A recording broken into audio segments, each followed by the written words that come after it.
The last modules consisted of some tough theoretical work. Going through them, you should now understand the basic underpinnings of extended producer responsibility. In the next two modules, we will get thinking. How does the local context shape the EPR scheme? If EPR schemes are applied through a copy and paste mechanism without regard to their local context, they are bound to fail.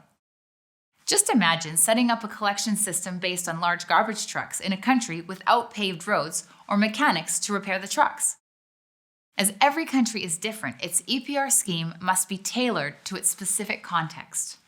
In fact, integrating local practices can also be one of the largest assets available when setting up EPR schemes. By understanding local challenges and needs, EPR schemes can help create an effective waste management system and a vibrant business environment sustaining people's livelihoods. A score of issues may shape EPR schemes. First, there are geographic and demographic features of the country, including population densities, consumption habits, as well as gaps in infrastructure development between urban and rural areas. For example, dense urban populations may have limited space for sorting and recycling centers. Rural or remote areas, such as small islands or mountainous regions, produce smaller quantities of waste and are difficult to access. Increased transportation and recycling costs may affect the commercial viability of the system. Then, there are social and cultural factors. Income levels and consumption habits impact the generation and management of packaging waste. Poorer populations generate less packaging waste per capita than higher income groups, but often have no or insufficient access to waste collection. Income may further shape consumption habits. For example, low-income groups are often dependent on consuming goods in single-use quantities as they can't afford to buy in bulk. This increases the proportion of items such as plastic sachets in overall waste production. Cultural factors may also play a role.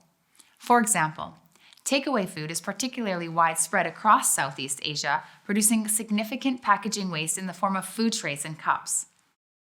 Citizen engagement and pre-existing collection systems will differ depending on the awareness for the waste generation and separation existing in different communities. Existing waste management capacities and the composition of waste streams crucially define future EPR schemes. If extensive public or informal waste collection is already in place, these systems may be supported, extended, and modified. Thus, the EPR schemes can make use of existing capacities. In other cases, it may be necessary to set up separate waste collection systems for packaging waste.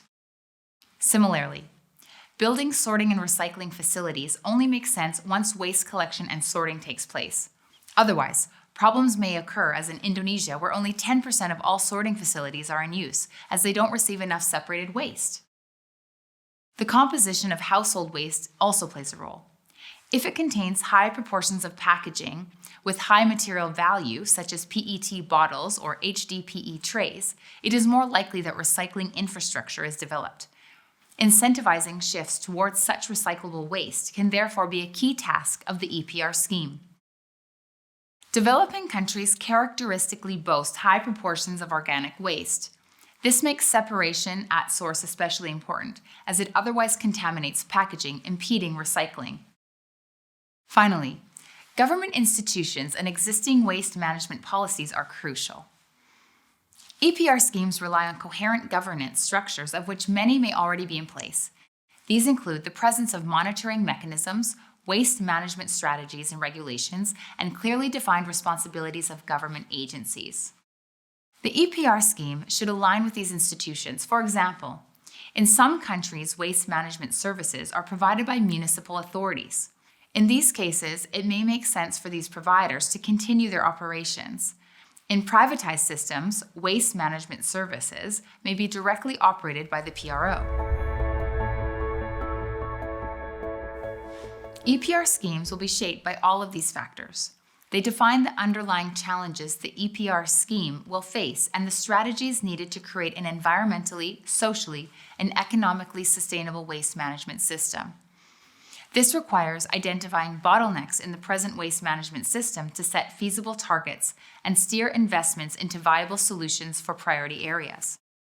For example, In Malaysia, rigid plastics are already routinely separated and collected. However, large proportions of these are not yet recyclable, making the redesign of these products a priority. In contrast, in Indonesia, the extension of collection systems is an obvious priority as sorting centers are largely underutilized. Prioritizing redesign makes little sense as long as waste is not sorted for recycling. In the Philippines, recycling capacities are insufficient to process locally generated recyclable materials. The financial inflows from the EPR scheme should be channeled towards improving recycling infrastructure. This understanding of waste management systems must include market structures so that businesses can develop and the livelihoods of waste workers improve. For example, small businesses may provide extensive waste management services but require capacity building and access to credit in order to grow. Taking this into account, EPR can create a dynamic and competitive waste management sector. The EPR scheme must fit the pre-existing waste management and institutional structures. On the operational side, the way stakeholders are included in the EPR scheme will vary depending on local context.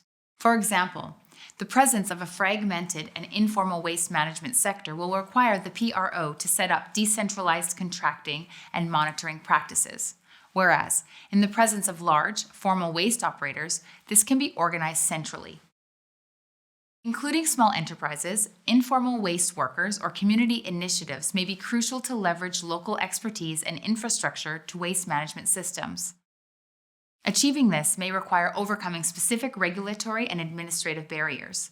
These actors may not be recognized in previous legal frameworks or lack the capacities to register formally.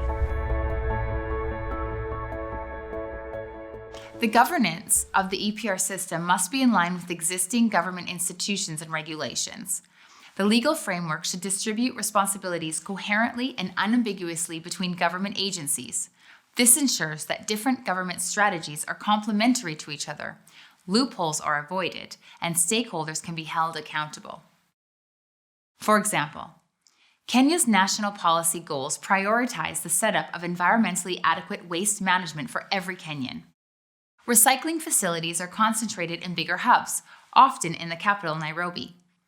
Waste must therefore be transported through various counties.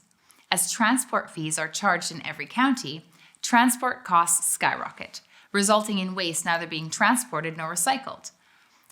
The divergence between county level and national policies lead to this failure in meeting recycling targets.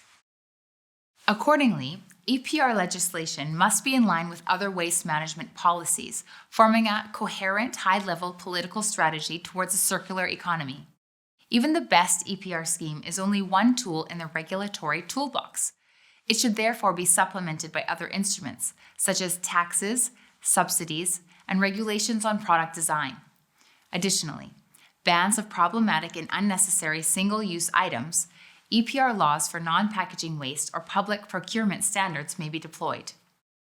For example, the landfill ban for unsorted and recyclable waste introduced in Germany in 2005 helped drastically increasing the country's recycling rates. As EPR targets and regulations should apply to all links in the packaging value chain, coordination is once again crucial, both between government agencies and stakeholders along the value chain. You see, implementing EPR schemes is complex. It is a learning process which must go beyond copying blueprints and manuals. It must include all relevant stakeholders and take their insights seriously. Government agencies, formal and informal waste management service providers, retailers, raw material suppliers, packaging manufacturers, as well as civil society and consumers. But what does this look like in practice? Multi-stakeholder working groups are a powerful tool to learn from the challenges different stakeholders face and the knowledge they bring to the table. They must make sure that all stakeholders have access to them and make their voices heard in a meaningful way in order to optimize the system's design. Especially small enterprises and informal workers, as well as civil society groups, may require particular support and guarantees to participate and negotiate successfully. Careful analysis of the local context and study of EPR practices elsewhere should supplement these consultations. This can include the creation of studies, such as the reports by WWF Malaysia, Thailand, Vietnam, and the Philippines, which you can find in the additional course materials. Sharing knowledge with other countries which have already implemented EPR schemes or are in the process of doing so can provide further orientation. Practical experiences to learn from exist everywhere. These may include existing waste management initiatives and pilot EPR schemes. Supporting and evaluating such initiatives can provide valuable experiences and set organizational precedents for the final EPR scheme.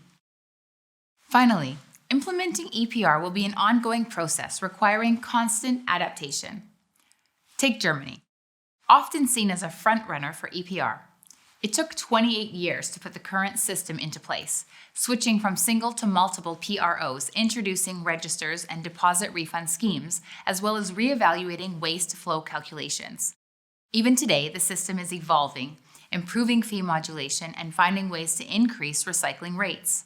Countries introducing EPR today can learn from these experiences and build better systems quicker.